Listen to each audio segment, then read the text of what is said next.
Olha só, pessoal, mais um Fala Carlão. Você já sabe, o Fala Carlão é sempre na prateleira de cima do agronegócio brasileiro. O Fala Carlão, volta e meia, a gente está falando de internacionalização do nosso programa. A gente está fazendo a cobertura aqui do Meeting Adir hoje em Ribeirão Preto e é realmente um encontro internacional. A maior prova disso que eu estou falando está aqui do meu lado agora. Eu vou falar com o Dr.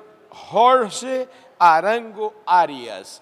Ele vem lá do Panamá, foi ex-ministro da Agricultura do Panamá e nos dá a honra da sua presença aqui no Meeting Adir e, claro, no Fala Carlão. Graças por sua participação acá. Gracias a ustedes, Carlos, muy amables. Un día muy extraordinario para nosotros.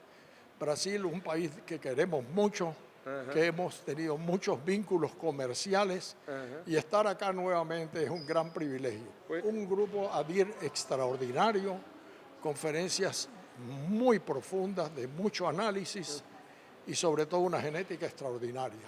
E nós dissemos o mesmo, porque a presença de vocês acá confere uma chancela internacional ao trabalho de ADIR e a nosso programa também. Claro, y muy agradecido con la entrevista.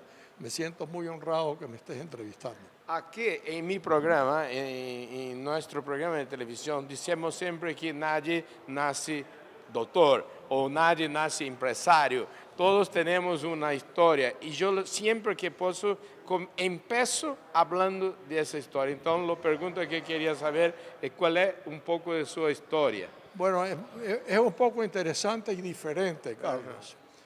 Yo vengo de una familia donde mi padre también era odontólogo, dentista. Sim. Y desde muy chico quise ser dentista. Disfruté muchísimo la profesión. Fui muy dedicado a la educación. 35 años di clase ad honorem a la Universidad de Panamá. Wow. Fui decano de la Facultad de Odontología a los 32 años. El colegio de profesores, alumnos me eligieron porque allá no es de a dedo, es elegido. Y me sentí muy cómodo y tuve una profesión muy linda. Logramos desarrollar un sistema de odontología en Panamá que no hay en muchas partes del mundo, a donde un solo centro puede tener 15 o 20 especialistas, pero el paciente solo paga uno. Y hay una sola ficha clínica y los doctores todos ganan lo mismo. Eso no existe mundialmente. Los gringos venían a estudiar este fenómeno a Panamá. Entonces, estando muy metido en educación, yo seleccionaba mis junior partners, por decir, los que iban a entrar, y les decía, tú vas a estudiar a tal universidad en Brasil o tú vas a los Estados Unidos a tal, y le decíamos qué especialidades requería el sistema de salud de esa clínica. Clínica Arango ya como se llama, acaba de cumplir 90 años porque la empezó 90, mi padre. Sí, la empezó mi padre. Ya no hay ningún Arango ni ningún Orillac y sigue funcionando exactamente con la única diferencia que en vez de una sola clínica son 3 ya en la ciudad de Panamá. Wow, que Entonces es una experiencia muy interesante. Esa experiencia me sirvió a mí en organizar, en manejar personal, que es lo más difícil del mundo. Sí, sí. Manejar la gente es muy difícil, orientarlas, mantenerlos contentos, que todo estuviera enfocado hacia el bienestar del paciente y no de tu bolsillo. Con una gran ventaja para los profesionales que entran a este sistema, que cuando se retiran el sistema les tiene un acumulado, un retiro justificado porque los médicos no tienen seguro social ni pagan nada, son todos independientes. Sí. Entonces tú ves todos los profesores míos se retiraban y ninguno tenía nada, ya todo había gastado, no tenían ninguna reserva. Aquí tú vas haciendo tu reserva y por eso es que todos ganábamos lo mismo para tener acumulado, ¿no? Con seguros de vida para nosotros, para nuestros empleados, una serie de bonos que lo hace muy funcional. O sea que isso deve ter dado uma experiência muito larga para que você empezasse a empreender em outras partes. Así es. Entonces, nosotros, mi señor y yo, que también es muy apasionada, siempre nos había gustado algo de la finca, pero en unas carreras largas como esta, yo estuve 10 años fuera de Panamá estudiando, entre internados, posgrados, maestrías, y son carreras muy largas, ¿no? Entonces, cuando regresamos y nos casamos, empezamos a tener filios, a tener los niños. Sí. Llegó un momento que los niños estaban un poco grandes y salió la oportunidad de comprar esta pequeñita empresa que tenía 24 años, en la cual mi padre había fundado también, pero ya tenía muchos socios. Esta empresa tenía 10 empleados, 10 hectáreas y 1000 cerdos. Mi padre me dice un día, ya yo no quiero saber más, tenemos 24 años, está perdiendo, tú tienes un poquito más de experiencia en administración y en manejo, represéntame en la junta directiva. Entonces yo fui a representar el 30% de mi padre. En un año que traté de decirle a los otros accionistas, señores, o invertimos o vendemos, la decisión fue vender. Entonces salí a vender la empresa. Yo no tenía nada que ver con esto. Estaba creando hijos, estaba terminando de pagar mi educación, porque no heredé muchas sabidurías, heredé muchos buenos modales, pero cero de dinero. Eso no. Así que estaba terminando de pagar eso. Y viendo que no podíamos vender esa empresa, le dije a mi señora, ¿por qué no la compramos sin ninguna estrategia económica? Y los muchachos que ya se están poniendo grandes, en vez de ir a la fiesta de los 15 años, nos llevamos para la finca los viernes y los sábados. Muy bien. Y así fue como funcionó. Y así le fuimos cogiendo cariño. Yo siempre pensando que, como me ha costado tanto las cosas, no podía aprender de suino si no sabía nada de cerdo. Así que iba a un congreso de ortodoncia, que es lo que yo hacía en los Estados Unidos, y después me iba a ver fincas, a conocer, me quedaba 2 o 3 días más, y así fuimos aprendiendo, hasta que en el día de hoy, la empresa esa de 10 hectáreas tiene más de 2000 hectáreas en Panamá, tiene 700 empleados fijos y como 500 más indirectos. En este momento somos los segundos productores más grandes de Centroamérica en cerdo, con 3 plantas de proceso, y yo le puedo entregar a usted un cerdo en canal o en una hamburguesa o en una chuleta, si usted quiere. Entonces ha sido muy interesante, me ha permitido conocer otro mundo, me permitió ser ministro. Yo creo que no hay muchos ministros dentistas que han sido agricultores. Y esa es la mía pregunta ahora, ¿cuándo que tu vida cuándo que alguien te teléfono y dice, tiene que ser ministro? ¿Cómo es? Bueno, en el año 2014, Panamá termina un periodo. Panamá tiene una de las economías más estables de la región.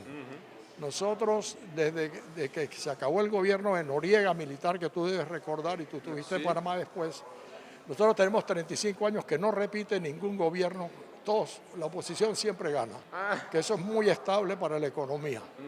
Yo nunca había ocupado ningún puesto público, no me interesaba la política, no creía que podía caber dentro de la política. Después me convencí que yo no estaba para eso. Pero el presidente que entró después de un periodo de un presidente muy importador, muy cuestionado mundialmente hoy día, el presidente Martinelli, que hizo mucho daño al sistema agrícola porque era importar y hacer cosas. Presidente Varela, que podía ser mi hijo, yo tenía 72 años, Carlos. Yo no tenía nada que estar tranquilo en mi finca, disfrutando. Pero a través de varios amigos insistieron que llegara pues, a ver si podía hacer algo. Y llegué y le puse condiciones al presidente. Yo te doy 2 años de mi vida, si me dejas trabajar sigo, si no yo me voy para mi casa. Y aquí el que nombra soy yo y no tú. Y me aceptó. Después vino la política, después vinieron las cosas y donde ya no hacían las cosas que quería, le dije, chao, me voy para mi casa. No me gustó la experiencia. Yo no encuentro cabida aquí en los políticos, pensamos muy diferentemente, porque yo nunca he militado en política. Pero desafortunadamente todos tenemos que hacer algo porque nos van a arruinar los políticos mundialmente. Sí, la verdad que hay una hora que tiene que dar su contribución, porque si no nos quedamos solo hablando, reclamando. Ahora nadie me echa cuento de qué pasa allá adentro, ya pasan cosas muy malas. Escuta, ¿cómo usted trouxe acá para nosotros una fotografía del Panamá? Sí. Rápidamente, usted podría dar una fotografía, porque usted habló de cerdos, suínos, pero Panamá tiene también pecuaria, agricultura. Claro. Panamá tiene, como yo planteé aquí, como es un grupo de ganaderos, yo les planteé las diferentes razas. Nosotros en Caixa también tenemos ganado, ya te digo, estamos diversificados. Creemos que en el sector agropecuario, que es muy difícil en nuestros países, cuando tú consolidas un área, ya la integras toda, desde cómo nace, cómo se cría, cómo se alimenta, cómo se sacrifica, cómo se lo entregas al plato, y cómo tienes tus tiendas de reparto, tienes que empezar a diversificar, porque Panamá es una economía muy chica, Carlos. Son unos 4 millones de personas nada más. Entonces, hay áreas muy interesantes. Nosotros también estamos en algo, un chico, de cebolla, papa, vegetales, miel de abeja, café geisha. ¿Has oído hablar de café geisha? Ese es uno de los mejores del mundo, ¿no? Bueno, café geisha se produce en un área muy específica de Panamá, en unas montañas con un microclima que no existe en el resto del mundo. Es un café que, como todos los cafés, viene de Etiopía y esos lados, pero aquí se da un farmer que, para decírtelo cortamente, ha ido cogiendo un nicho de mercado muy selectivo. Las cantidades que se producen son ínfimas, sobre todo con un país como Brasil o Colombia, que son grandes productores, o Etiopía. Aquí se produce muy poca cantidad, pero a un altísimo costo. La Casa Real japonesa, el emperador, solo toma café geisha de Panamá hace 20 años. Wow. No se sirve más nada. Café geisha todos los años va teniendo un vínculo nuevo. La semana pasada se hizo el Panama Test Coffee. El café que ganó se cotizó en la bolsa $10,000 la libra. Wow. A libra. La libra, la libra. Obviamente, los que producimos no vendemos todo nuestro café a esos precios. Pero y nada más se comercializa en internet. Son cosas, cantidades muy pequeñas. Hay una referencia muy grande. Bueno, mundialmente Panamá ya se conoce como café geisha. Cuando tú llegas, por ejemplo, que me tocó a mí en uno de mis múltiples viajes llegar a Corea, y entrar a un Starbucks, decían, we sell coffee from Panama, geisha coffee. Wow.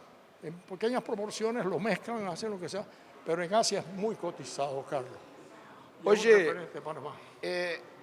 ¿Cuántos hijos tiene? Nosotros tenemos 4 hijos. El mayor mío tiene 52 años. Yo tengo 81 años, Carlos. 81. 81, sí. Wow. Estoy haciendo un proyecto nuevo con Yo usted. estoy mirando a usted que cuando tenga 81 esté ahí como usted, muy bueno. Ojalá, se puede, sí se puede. Sí, se puede. Si tienes disciplina en la vida, se puede. Tenemos 4 hijos. 3 son arquitectos, ninguno le interesó. El menor es diseñador gráfico, pero todos están en la empresa en diferentes cargos. Ah, perfecto. Algunos arquitectos tienen que ver con los bienes raíces, que es mucho más que la parte productiva hoy día. Otros tienen que ver con todo lo que es las promociones, las propagandas, información, etc. ¿Nietos tienen? Tenemos 9 nietos. 9. 9 nietos. Ya los hijos mayores ya están por graduarse en la universidad. Ya. Pero usted está lejos de quedarse con los nietos solo. Trabaja mucho. Yo trabajo todos los días. ¿Sí? Sí, viajo mucho, pero sí trabajo todos los días. Yo a las 6:30 de la mañana estoy en mi oficina. Porque tiene un amigo mío que está más joven ainda, pero ya tiene nietos, y él dice que los nietos son la sobremesa de la vida. Así es, no, es muy bueno. Yo tenía un amigo también que me decía que esto de los nietos es tan bueno, Carlos, que si él hubiera sabido eso, él se brinca la etapa de los hijos, que lo desvelaban por la noche, que si chocaron el carro, etc. El hijo no, ya molestó el nieto, lléveselo. Pero es una gran satisfacción, sobre todo cuando ya están grandes y lo acompañan a uno.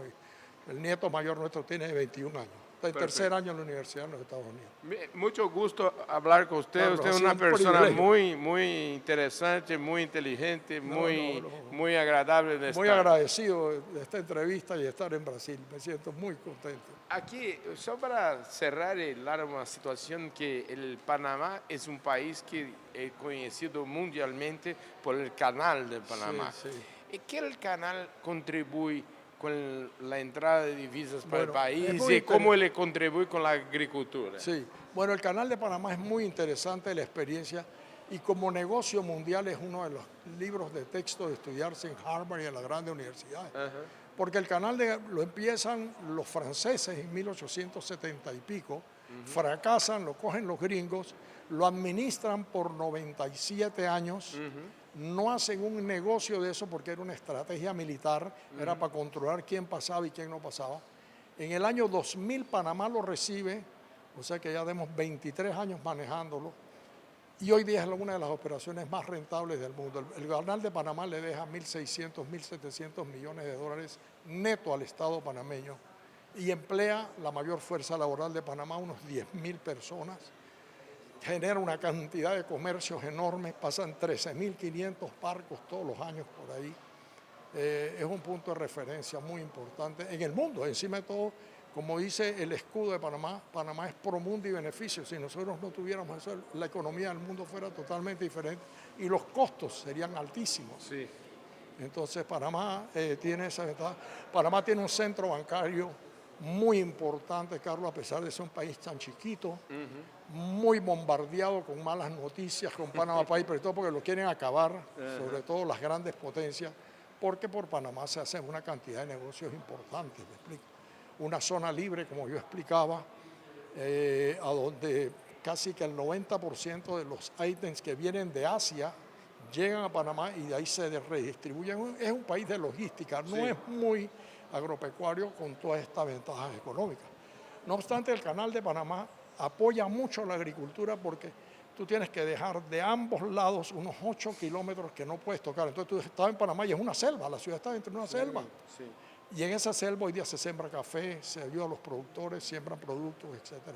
Hay unos programas interesantes. Maravilha. Jorge, gracias por su Gracias participación a aquí. usted y felicidades. Tienen un país muy hermoso, gente extremadamente buena. Sim, graças. É muito legal, eu gosto muito de falar com com pessoas que vêm de fora do Brasil, porque a gente aprende a valorizar aquilo que é nosso. Olha aqui, o pessoal, todo mundo que vem de fora do Brasil adora o Brasil. O Brasil é top de linha. Así es. Graças. Graças, Eu falei com o Dom Jorge Arango Arias, que é empresário, foi ex-ministro do Panamá e participou aqui do Meeting Adir, e o Fala Carlão traz tudo isso para vocês.